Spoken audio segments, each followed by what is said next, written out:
بیت اللہ شریف کی جگہ پہلے کیا تعمیر تھا؟ اللہ کے کس کس پیغمبر نے خانہ کعبہ کو تعمیر کیا؟ بسم اللہ الرحمن الرحیم۔ السلام علیکم معزز خواتین و حضرات، ذرا تصور کیجئے ایک ایسا وقت جب کائنات اپنے ابتدائی مراحل میں تھی، ہر طرف صرف پانی ہی پانی تھا، ایک بے کنار سمندر جس کی کوئی حد ہی نہیں تھی، نہ زمین تھی، نہ آسمان کی پہچان، نہ انسان، نہ زندگی، بس ایک خاموشی تھی، ایک سناٹا تھا۔ اور پھر اسی بے پایاں پانی کے عالم میں اللہ تعالیٰ نے اپنی قدرت سے زمین کو وجود بخشا اور خشکی نے آہستہ آہستہ جنم لینا شروع کیا۔ قرآن کریم کے مطابق زمین اور آسمان کو 6 دنوں میں پیدا کیا گیا، اور پھر اچانک اسی زمین کے ایک مخصوص مقام پر ایک نور ظاہر ہوا، ایسا نور جسے دیکھ کر فرشتے بھی اس مقام کے گرد جمع ہونے لگے۔ یہ وہی مقام ہے جہاں آج بیت اللہ یعنی خانہ کعبہ موجود ہے۔ لیکن سوال یہ ہے، آخر اس جگہ پر سب سے پہلے کیا تعمیر ہوا تھا، اور اللہ کے کن کن پیغمبروں نے اس مقدس گھر کی تعمیر میں حصہ لیا؟ آج کی اس ویڈیو میں آپ یہی جانیں گے، بیت اللہ کی وہ مکمل تاریخ، وہ راز، وہ تاریخی مناظر جو شاید آج سے پہلے سوشل میڈیا پر کہیں موجود نہیں۔ تو ناظرین، ہماری اس ویڈیو کو 1 سیکنڈ کے لیے بھی اسکپ مت کیجیے گا، کیونکہ اسی ویڈیو میں ہم آپ کو یہ بھی بتائیں گے کہ آخر وہ کون سا بد نصیب شخص ہوگا جو قیامت سے پہلے بیت اللہ یعنی خانہ کعبہ کو گرانے کی کوشش کرے گا۔ وہ بدبخت کون ہوگا، کہاں سے آئے گا، اور کیوں وہ اس مقدس گھر کو نشانہ بنائے گا؟ یہ ایسا راز ہے جسے سن کر آپ کے رونگٹے کھڑے ہو جائیں گے۔ تو ناظرین، سب سے پہلے یہ جان لیجئے کہ بیت اللہ دنیا کی تخلیق سے 2000 سال قبل جنت میں تعمیر کیا گیا، اور یہ اب بھی موجود ہے، جسے بیت المعمور کہا جاتا ہے۔ دنیا میں حضرت آدم علیہ السلام نے خانہ کعبہ کی تعمیر بیت المعمور کے عین نیچے فرمائی۔ روایات میں آتا ہے کہ حضرت علی رضی اللہ تعالیٰ عنہ سے ایک شخص نے سوال کیا کہ بیت اللہ کا طواف کب سے جاری ہے؟ تو حضرت علی رضی اللہ تعالیٰ عنہ نے ایک گہری حقیقت بیان فرمائی۔ آپ رضی اللہ تعالیٰ عنہ نے فرمایا، جب اللہ تعالیٰ نے فرشتوں کو یہ خبر دی کہ وہ زمین پر انسان کو اپنا خلیفہ بنانے والا ہے، تو فرشتوں نے عرض کیا، اے اللہ، کیا آپ زمین پر ایسے انسان کو خلیفہ بنا رہے ہیں جو وہاں فساد کرے گا اور خون بہائے گا، جبکہ ہم تو ہر وقت آپ کی تسبیح اور تقدیس میں مشغول رہتے ہیں؟ اللہ تعالیٰ نے فرمایا، میں وہ جانتا ہوں جو تم نہیں جانتے۔ یہ سن کر فرشتوں کو اپنی عرض پر ندامت ہوئی، اور عاجزی و تواضع کے ساتھ انہوں نے عرش الہی کا 3 مرتبہ طواف کیا۔ پھر اللہ تعالیٰ نے ان پر خاص رحمت فرمائی اور عرش کے نیچے ایک مقدس مقام بنایا جسے بیت المعمور کہا جاتا ہے، اور فرشتوں سے فرمایا، اب تم اسی کا طواف کیا کرو۔ روایات کے مطابق ہر دن 70,000 فرشتے بیت المعمور کا طواف کرتے ہیں، اور جو ایک بار طواف کر لیتا ہے وہ دوبارہ واپس نہیں آتا۔ پھر اللہ تعالیٰ نے فرشتوں کو زمین پر اترنے کا حکم دیا اور ارشاد فرمایا، بالکل اسی نقشے اور ترتیب پر زمین پر بھی ایک میرا ایسا گھر ہونا چاہیے جیسے آسمان ہفتم پر بیت المعمور ہے۔ چنانچہ فرشتوں نے تعمیل ارشاد میں زمین پر اسی مقام مقدس کی نشاندہی کی اور اس کی نورانی بنیادیں رکھ دیں۔ پھر وہ وقت آیا جب سیدنا آدم علیہ السلام اور حضرت اماں حوا علیہ السلام زمین پر تشریف لائے۔ حضرت آدم علیہ السلام کا دل تڑپ اٹھا، انہوں نے بارگاہ الہی میں انتہائی عاجزی سے التجا کی، اے میرے مالک، میرا دل اس سرور اور لذت کے لیے بے چین ہے جو مجھے فرشتوں کی معیت میں بیت المعمور کے طواف سے حاصل ہوتی تھی۔ میری روح اس سکون کو پکارتی ہے جو تیرے عرش کے سائے میں میسر تھا۔ تب اللہ کریم نے اپنے پیارے پیغمبر کی تڑپ کو قبول فرمایا اور ارشاد کیا، اے آدم، اداس نہ ہو، ہم نے زمین پر تمہارے لیے ایک مرکز انور مقرر کیا ہے جس مقام کی بنیادیں فرشتوں نے رکھی ہیں۔ اب تم وہاں اپنے ہاتھوں سے ایک گھر تعمیر کرو۔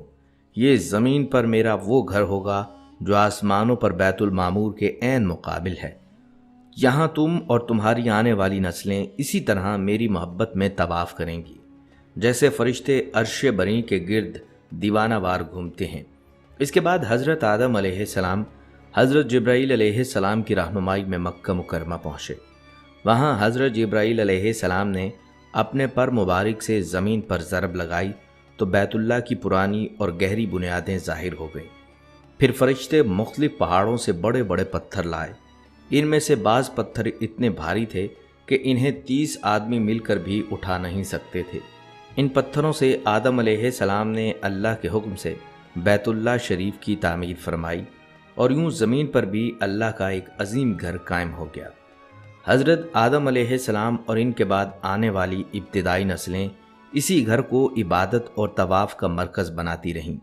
وقت گزرتا گیا، نسلیں بڑھتی رہیں اور یہ مقدس گھر اللہ کی بندگی کا ایک واضح نشان بنا رہا۔ حضرت آدم علیہ السلام کے وصال کے بعد ان کے جلیل القدر بیٹے حضرت شیث علیہ السلام نے اس مشن کو آگے بڑھایا۔ حضرت شیث علیہ السلام نے اپنے والد کی وفات کے بعد بیت اللہ کی تجدید فرمائی اور اسے پتھروں اور گارے سے دوبارہ پختہ کیا تاکہ یہ عمارت زمانے کے حالات کا مقابلہ کر سکے۔ آپ کے دور میں بیت اللہ نہ صرف ایک عبادت گاہ تھا بلکہ یہ ہدایت و رشد کا مرکز بھی بنا رہا، جہاں سے آپ نے اپنی قوم کو اللہ کی توحید کا درس دیا۔ حضرت شیث علیہ السلام کی یہ تعمیر صدیوں تک قائم رہی اور لوگ دور دراز سے یہاں آ کر اللہ کے حضور سربہ سجود ہوتے رہے۔ وقت گزرتا گیا اور حضرت نوح علیہ السلام کا دور آیا۔ جب زمین پر گناہوں اور نافرمانیوں کی بہتات ہوئی تو اللہ کا عذاب ایک عظیم طوفان کی صورت میں نازل ہوا۔ اس طوفان نوح کی لہروں نے جہاں ہر چیز کو تہو بالا کر دیا، وہیں بیت اللہ کی ظاہری عمارت بھی متاثر ہوئی۔ مفسرین بیان کرتے ہیں کہ اللہ نے بیت اللہ کی اصلیت کو آسمانوں پر اٹھا لیا، یا یہ عمارت مسمار ہو کر ایک سرخ ٹیلے کی شکل اختیار کر گئی، جس کے گرد بارش کا پانی تو گزر جاتا تھا لیکن وہ جگہ اپنی جگہ محفوظ رہی۔ طوفان نوح کے بعد صدیوں تک بیت اللہ کی جگہ ایک ٹیلے کی صورت میں موجود رہی، یہاں تک کہ اللہ تعالیٰ نے حضرت ابراہیم علیہ السلام کو حکم دیا کہ وہ اپنی اہلیہ حضرت ہاجرہ اور شیر خوار بیٹے حضرت اسماعیل علیہ السلام کو اس بے آب و گیا وادی میں چھوڑ آئیں۔ جب حضرت اسماعیل علیہ السلام کی پیاس کی تڑپ سے زمزم کا چشمہ جاری ہوا اور وہاں جرہم نامی قبیلہ آ کر آباد ہوا تو وہ بنجر زمین ایک بار پھر زندگی سے بھر گئی۔ جب حضرت اسماعیل علیہ السلام جوان ہوئے تو اللہ نے حضرت ابراہیم علیہ السلام کو بیت اللہ کی دوبارہ تعمیر کا حکم دیا۔ باپ اور بیٹے نے مل کر ان پرانی بنیادوں کو تلاش کیا جو حضرت آدم علیہ السلام کے زمانے سے وہاں موجود تھیں۔ حضرت ابراہیم علیہ السلام دیواریں چنتے تھے اور اسماعیل علیہ السلام پتھر اٹھا کر لاتے تھے۔ جب دیواریں بلند ہوئیں تو حضرت ابراہیم علیہ السلام نے ایک پتھر پر کھڑے ہو کر کام کیا، جسے آج ہم مقام ابراہیم کے نام سے جانتے ہیں۔ اس تعمیر کے دوران باپ اور بیٹے کی زبان پر یہ دعا تھی: اے ہمارے رب، ہماری طرف سے یہ خدمت قبول فرما، بے شک تو ہی سننے والا اور جاننے والا ہے۔ تعمیر مکمل ہونے کے بعد اللہ تعالیٰ نے حضرت ابراہیم علیہ السلام کو حکم دیا کہ وہ لوگوں میں حج کا اعلان کریں۔ روایت ہے کہ آپ نے جب پکارا تو اللہ نے آپ کی آواز کائنات کے کونے کونے تک پہنچا دی اور روحوں نے لبیک کہہ کر اس پکار کا جواب دیا۔ یوں حضرت ابراہیم علیہ السلام کی یہ تعمیر رہتی دنیا تک مسلمانوں کا قبلہ اور اتحاد کا مرکز بن گئی۔ اس تعمیر کی خاص بات یہ تھی کہ اس میں حجر اسود کو جنت سے لایا گیا اور اسے بیت اللہ کے کونے میں نصب کیا گیا تاکہ طواف کرنے والے وہاں سے اپنی گنتی کا آغاز کر سکیں۔ حضرت ابراہیم علیہ السلام کی اس مقدس تعمیر نے مکہ کو ایک عظیم شہر اور عبادت کا عالمی مرکز بنا دیا جو آج بھی لاکھوں عشاق کی پناہ گاہ ہے۔ حضرت ابراہیم علیہ السلام کی تعمیر کے بعد ایک طویل عرصے تک بیت اللہ اسی حالت میں رہا، لیکن زمانے کی گردش اور بارشوں کے سیلاب نے اسے کئی بار متاثر کیا۔ حضرت ابراہیم علیہ السلام کے بعد مکہ میں آباد ہونے والے قبیلہ جرہم نے بیت اللہ کی دیکھ بھال کی ذمہ داری سنبھالی۔ جب موسلا دھار بارشوں کی وجہ سے کعبہ کی دیواریں کمزور ہوئیں تو بنو جرہم نے اس کی مرمت کی اور اسے دوبارہ مضبوط بنایا۔ اسی طرح وقت گزرنے کے ساتھ ساتھ جب مکہ کی قیادت قصا بن کلاب کے ہاتھ میں آئی جو آپ صلی اللہ علیہ وسلم کے جد امجد تھے، تو انہوں نے بیت اللہ کی تعمیر نو کی اور پہلی بار اس کی چھت کو کھجور کی لکڑیوں سے پاٹا۔ قصا بن کلاب نے ہی مکہ کے مختلف قبائل کو کعبہ کے گرد منظم طریقے سے آباد کیا، جس سے بیت اللہ کی مرکزیت اور زیادہ بڑھ گئی۔ بیت اللہ کی تاریخ کا ایک اور اہم موڑ آپ صلی اللہ علیہ وسلم کی نبوت سے کچھ عرصہ پہلے کا ہے، جب آپ صلی اللہ علیہ وآلہ وسلم کی عمر مبارک تقریباً 35 سال تھی۔ اسی وقت مکہ میں ایک عظیم سیلاب آیا جس نے کعبہ کی دیواروں کو بری طرح ہلا کر رکھ دیا۔ قریش مکہ نے فیصلہ کیا کہ وہ بیت اللہ کو گرا کر نئے سرے سے تعمیر کریں گے، اور اس موقع پر حضور صلی اللہ علیہ وآلہ وسلم کے والد گرامی کے ماموں جناب ابو وہب، جو بڑے حقیقت شناس اور دور اندیش انسان تھے، اپنی قوم سے مخاطب ہوئے۔ اے گروہ قریش، وعدہ کرو کہ کعبہ کی تعمیر پر تم بالکل پاکیزہ، حلال اور صاف کمائی ہی خرچ کرو گے، اور غارت گری اور بدکاری کا ایک پیسہ بھی اس پر نہیں لگاؤ گے۔ تمام قبائل نے وعدہ کیا اور مکہ معظمہ کے ایک ایک حصے کی تعمیر اپنے ذمہ لے لی۔ مال کی کمی کی وجہ سے وہ بیت اللہ کا ایک حصہ، جسے آج حتیم یا حجر اسماعیل کہا جاتا ہے، اصل بنیادوں سے باہر چھوڑنے پر مجبور ہو گئے، کیونکہ ان کے پاس اتنا حلال مال نہیں تھا کہ وہ عمارت پوری کر سکیں۔ تعمیر کعبہ بہت بڑی سعادت تھی۔ سب لوگ مزدوروں کی طرح لگ گئے، چھوٹے بڑے کا امتیاز مٹ گیا، ہر کوئی اپنے حصے کا کام کرنے میں مصروف رہا۔ یہ وہ بابرکت عمل تھا جس میں خود نبی صلی اللہ علیہ وآلہ وسلم نے بھی حصہ لیا، اور آپ صلی اللہ علیہ وسلم پتھر لا لا کر دیتے رہے۔ اس تعمیر کے دوران ایک نازک وقت وہ آیا جب حجر اسود کو نصب کرنے پر قبائل کے درمیان جھگڑا کھڑا ہو گیا۔ قریش کی تعمیر کے دوران جب کعبہ کی دیواریں حجر اسود کی جگہ تک بلند ہوئیں تو ایک انتہائی سنگین صورتحال پیدا ہو گئی۔ مکہ کا ہر قبیلہ یہ چاہتا تھا کہ اس مقدس پتھر کو اس کی جگہ پر رکھنے کی سعادت صرف اسے حاصل ہو۔ یہ تنازع اتنا بڑھا کہ نوبت تلواریں نکالنے تک آن پہنچی اور 5 دن تعمیر کا کام رکا رہا۔ آخر کار قریش کے ایک بزرگ ابو امیہ مخزومی نے یہ مشورہ دیا کہ کل صبح جو شخص سب سے پہلے حرم مکی کے دروازے سے داخل ہو وہی اس معاملے کا فیصلہ کرے۔ اللہ کی شان کے اگلے دن سب سے پہلے داخل ہونے والی ہستی اللہ کے رسول حضرت محمد صلی اللہ علیہ وسلم تھے، جنہیں دیکھتے ہی سب پکار اٹھے کہ یہ تو صادق اور امین ہیں، ہم ان کے فیصلے پر راضی ہیں۔ رسول اللہ صلی اللہ علیہ وسلم نے اس نازک موقع پر اپنی بے مثال حکمت اور بصیرت کا مظاہرہ فرمایا۔ آپ صلی اللہ علیہ وسلم نے ایک چادر منگوائی، اسے زمین پر بچھایا اور اپنے دست مبارک سے حجر اسود کو اس چادر کے درمیان میں رکھ دیا۔ آپ صلی اللہ علیہ وسلم نے تمام بڑے قبائل کے سرداروں کو حکم دیا کہ وہ اس چادر کے کونوں کو پکڑ کر اسے بلند کریں۔ جب وہ چادر اس مقام تک پہنچ گئی جہاں پتھر نصب ہونا تھا تو آپ صلی اللہ علیہ وسلم نے اپنے مبارک ہاتھوں سے حجر اسود کو اٹھایا اور اس کی جگہ پر نصب فرما دیا۔ اس حکیمانہ فیصلے سے نہ صرف ایک بہت بڑی خون ریزی ٹل گئی بلکہ مکہ کا ہر قبیلہ اس عظیم سعادت میں شریک بھی ہو گیا اور سب خوشی خوشی اپنے گھروں کو لوٹ گئے۔ معزز دوستو، قریش کی تعمیر کے بعد بیت اللہ کی تاریخ کا اگلا باب اسلامی دور سے شروع ہوتا ہے۔ عہد رسالت اور خلافت راشدہ کے ابتدائی دور میں بیت اللہ کی عمارت اسی حالت میں رہی جس پر قریش نے اسے چھوڑا تھا۔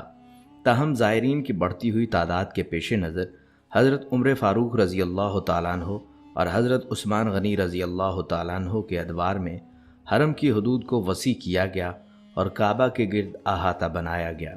لیکن بیت اللہ کی مکمل تعمیر نو کا ایک بڑا واقعہ حضرت عبداللہ بن زبیر رضی اللہ تعالیٰ عنہ کے دور میں پیش آیا، جب یزیدی لشکر کے محاصرے کے دوران کعبہ کی دیواروں کو نقصان پہنچا اور آگ لگنے سے عمارت کمزور ہو گئی، تو حضرت عبداللہ بن زبیر رضی اللہ تعالیٰ عنہ نے اسے گرا کر دوبارہ تعمیر کرنے کا فیصلہ کیا۔ آپ نے رسول اللہ صلی اللہ علیہ وآلہ وسلم کی خواہش کو پورا کیا کہ کعبہ کو حضرت ابراہیم علیہ السلام کی اصل بنیادوں پر بنایا جائے۔